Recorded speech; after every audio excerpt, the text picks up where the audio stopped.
going on, everybody? This is James Grandmaster Facts Voice, and you're here for a Facts Project exclusive. So, as of last week, and I didn't even have the opportunity because I was so busy to bring this up, but Fan Expo Philly, I got a chance to go out there, hang for, of course, the weekend with my boys from the Party Nerds. And of course, I got to do a little bit of digging. Of course, they had, multitudes of celebrity acts that were basically going to be there. Tons of cosplays, a lot of collectibles out there for everybody that was out there to get things, especially myself, because I love to see my fam out there in the indie comic community just doing their thing. One, of course, happened to seeing my good friend Lonzo Starr in the Concrete booth, and they were doing nothing but fabulous things over there. As a matter of fact, I got my Acolyte T-shirt. I don't have it on right now, but I also, because they are not on Kickstarter, I happen to get Odina by my man Onaji Roush, #5, in the mail by the time I got home. Literally, by the time I got home, this was in my mailbox. So shout out to Onaji. Also, of course, multitudes of panels that are usually out there for everybody to see. One in particular that I got to go to was the Writing in Comics panel with Heather Antos of IDW, creator of Gwenpool. Javon Stokes was moderating, and Rodney Barnes, Philadelphia, who I highly admire as somebody that is a complete fan of the horror genre and his dive into it, and of course the overtones of the inclusion of Black horror in his sensibilities in the Philadelphia series. And if anybody has never read that series, I suggest you check it out. And we actually got some tidbits, of course, from that panel as to like the concept for Philadelphia, which I did not know, is that his father was a like crime scene detective. And one of the things that if a dead body used to stay in the street, and I think his dad was a cop in Baltimore at that time, or Annapolis, because he's from the Maryland area.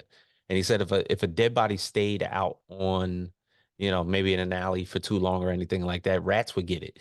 So one of his pictures had two puncture marks on the side of the neck, and you would almost think that there was actually like vampires in the streets, and it was actually rats eating the flesh of dead victims that happened to get drug in the alley and stayed there for a period longer than what they needed to be. And that's just like, for that to be the concept to the beginning of the spark for Philadelphia just sounded like an amazing storyline. And Heather Antos, of course, dropped, of course, a bunch of jewels because of her time as creating Gwenpool off of somewhat of a uh, I guess an active intervention in comic books, because you had Gwen Stacy as Deadpool, and then you had the combination of the two. So then all of a sudden that just became this concept, and you know, it was almost like just come up with a character and see if they run with it, and became a cult classic. People, of course, dress up in cosplay like Gwenpool all the time if you see them at Comic Cons. But of course, some of the things that she talked about and people that want to get involved in the comic book genre is, of course, having discipline in your writing, patience, of course. Um, where they basically began and having the ability to speak authentically. What was it? Making up their own stories and creating it.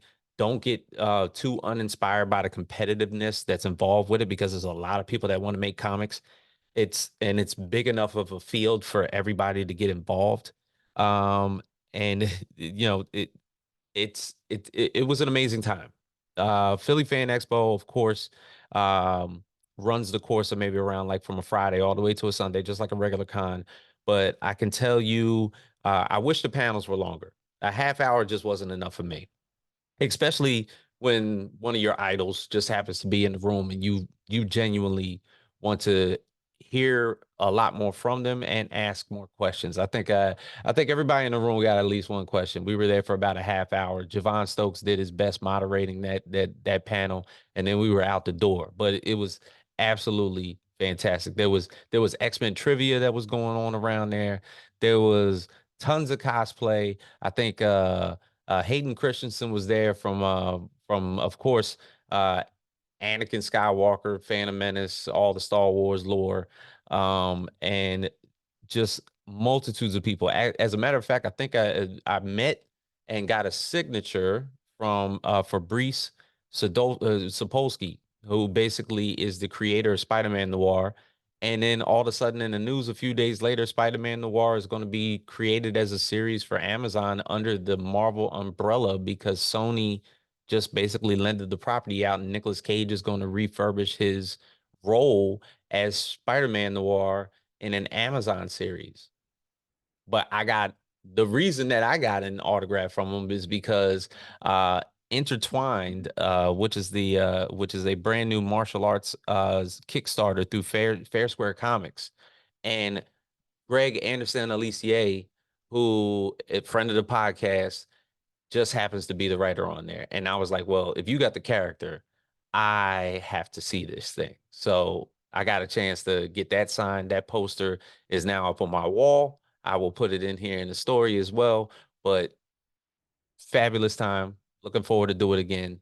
I do live in the Atlantic City area, so Fan Expo, Philadelphia is pretty close to me.